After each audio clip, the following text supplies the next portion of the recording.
कि समाज को बांटा जा रहा है, तोड़ने की साजिश की जा रही है। अफसोस ये काम देश की सबसे बड़ी अदालत की कलम से हुआ है। जो ये वर्गीकरण किया गया है ये न कानूनी रूप से ठीक है, न संवैधानिक रूप से ठीक है, और ये उसी ब्राह्मणवादी मनुवादी मानसिकता के तहत ये बंटवारा किया जा रहा है। बांटा किसको जाता है? इस देश को बांटा किसने? इस देश के लोगों को बांटा किसने? नॉट फाउंड सुटेबल, ये कुछ सड़ी हुई गंदी घिनौनी मानसिकता के जो लोग बैठे हैं, ये उनका दिया हुआ शब्द है। तो आज एससी में बांट रहे हो, कल एसटी में बांटोगे, फिर ओबीसी में बांटोगे। दोस्तों नमस्कार, मेरा नाम है अरुण और आप देख रहे हैं टाइम्स एक्सप्रेस। फिलहाल मेरे साथ जो है भानु प्रताप जी है, सुप्रीम कोर्ट के वरिष्ठ वकील, इनसे बातचीत करेंगे। आरक्षण में जो है एससी कैटेगरी के लिए जो व्यवस्था की गई है वर्गीकरण की, उसको लेकर बातचीत करते हैं। सर, ये जो कहा जा रहा है कि जो सब कैटेगरी बनाई जा रही है एससी कैटेगरी के अंदर की, भाई जो जातियां हैं उनमें जो है आरक्षण को बांटा जाएगा, तो उसको आप कैसे देख रहे हैं? क्यों विरोध कर रहे हैं? ये तो कई लोग कह रहे हैं खुशी की बात है भाई, जिन्हें आज तक नहीं मिला उनके लिए सुनिश्चित हो जाए कि भाई आपको भी मिलेगा, आपका कोई दूसरा हक नहीं खा पाए। खुश जो लोग हो रहे हैं वो समझ नहीं पा रहे हैं कि उन्होंने क्या पाया और क्या खोया। इस बात को जिस दिन वो समझ जाएंगे उस दिन मैं दावे के साथ कह सकता हूं रोने के अलावा कुछ नहीं होगा। जो ये वर्गीकरण किया गया है ये न कानूनी रूप से ठीक है, न संवैधानिक रूप से ठीक है। अगर आप देखेंगे सुप्रीम कोर्ट की ही अगर मैं बात करता हूं, ये जो जजमेंट आया है ये 6-1 के बहुमत से आया है, यानी 6 लोग एक तरफ हैं जिनका बहुमत माना जाएगा, ये फैसला माना जाएगा, और 1 विपक्ष में है, इनके विरोध में है जस्टिस बेलायम त्रिवेदी, जिन्होंने जो है डिसेंट नोट अपना दिया, मतलब अपना जजमेंट दिया 84 पेज का, और उसमें बहुत स्पष्ट रूप से उन्होंने कहा है कि संविधान के अनुसार इस समाज में वर्गीकरण संविधान के अनुरूप नहीं है, ये संविधान के विरोध में है।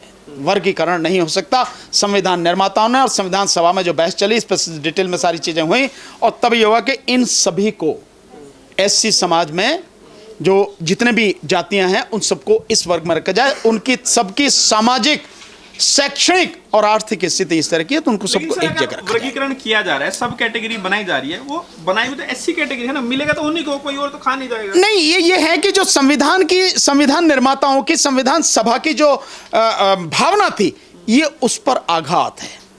संविधान में जो कहा गया है वो कहीं भी ये नहीं कहा गया कि जातियों को किस कैटेगरी में रहेंगे, किस में से कौन निकाला जाएगा, किस जाति को किसको रखा जाएगा, इसका अधिकार राज्य को कोई अधिकार नहीं है। जस्टिस बेला त्रिवेदी जी ने यही कहा है, राज्य को कोई अधिकार नहीं है, ये राष्ट्रपति का अधिकार है। तो आप संविधान के अगेंस्ट में बात कर रहे हो।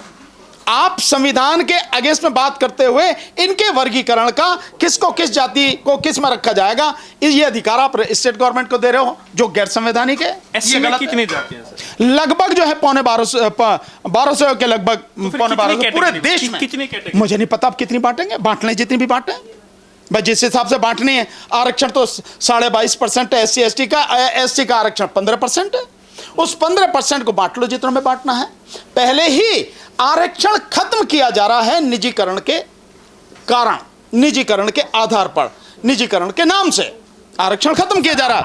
आपको लग रहा है कि ये जो बंटवारे की जो पहल की गई है, इसका मूल वजह यह है ताकि वो इतना बढ़ जाए वो बचे ही ना, और फिर उसको खत्म करने की साजिश हो?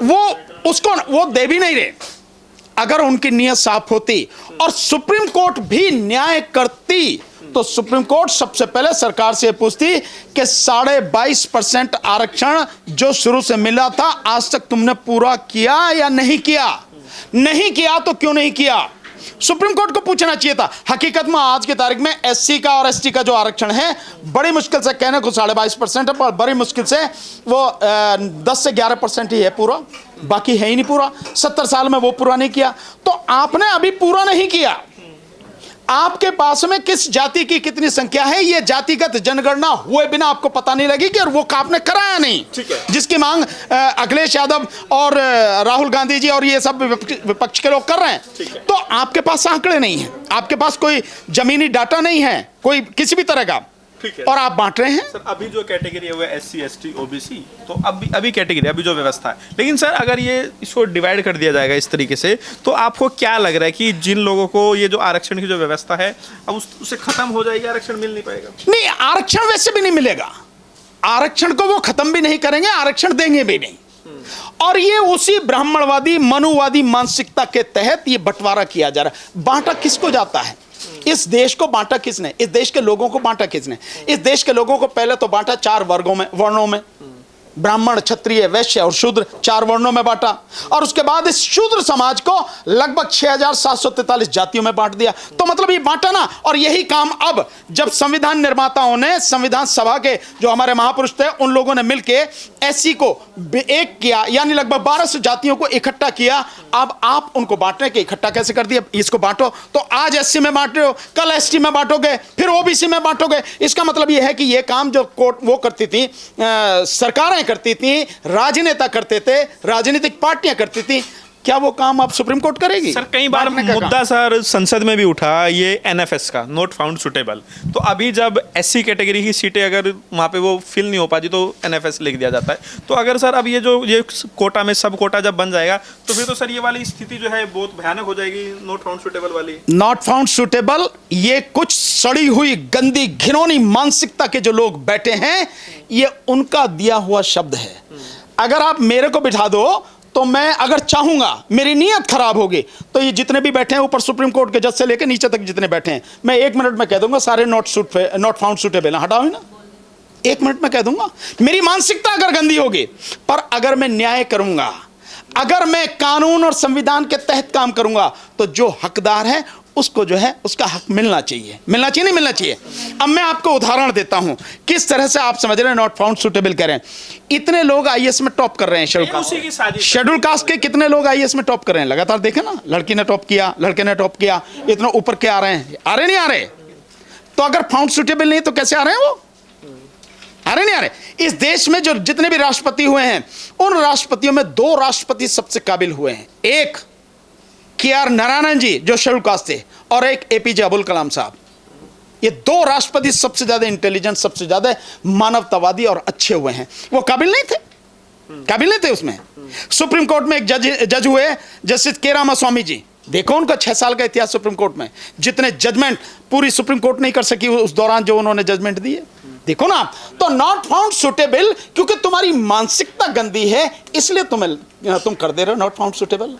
बताओ ना, अगर हमें दे दोगे अधिकार, हमारे पास ये अधिकार हो, मेरी नीयत गंदी हो, मैं कह दूंगा सारे नॉट फाउंड सुटेबल है। क्योंकि अभी सर एक कैटेगरी एससी, अभी जो उसमें सारी जातियां हैं उसमें सब कंपीट कर रही है, जो बात आप शुरुआत में कह रहे थे, तो वहां पे आप कह रहे हैं नॉट फाउंड सुटेबल। फिर जब एक एक कैटेगरी हो वहां पे तो बड़ा आसान हो जाएगा कहने के लिए भाई नॉट फाउंड सुटेबल।